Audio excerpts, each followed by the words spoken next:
In today's video, I'm going to teach you how to add a shadow behind objects in Canva. Let's jump straight in. Start by opening your design in Canva, whether it's a social post, a presentation slide, or a thumbnail. If you're already working on a project, make sure everything is saved, then head into the design you want to enhance. A subtle shadow is a quick way to add depth and help important elements stand out without cluttering your layout. Next, click the object you want to highlight. This could be a photo, a graphic, or a piece of text.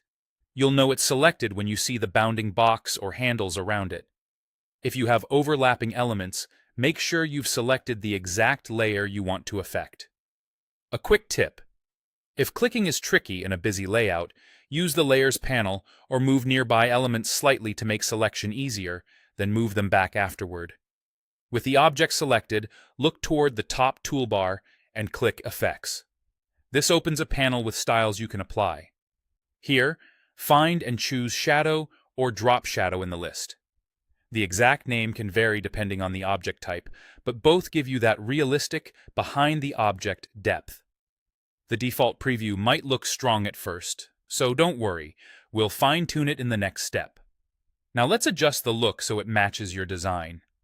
Use Offset to control how far the shadow sits from your object. A small offset feels natural and keeps the focus on the content. Blur softens the edges of the shadow. Higher blur spreads it out for a gentle, diffused look, while a lower blur feels sharper and more graphic. Transparency adjusts the intensity. Reducing the opacity creates a subtle, professional finish that doesn't overpower. Direction changes where the shadow falls, which should match your layout's light source. For example, if your highlights appear on the top left, angle the shadow down to the right. As you tweak, zoom in to check edges and zoom out to judge overall balance. Aim for contrast that improves readability without looking heavy. When you're happy with the result, that's it. The shadow is now behind your object and live in your design.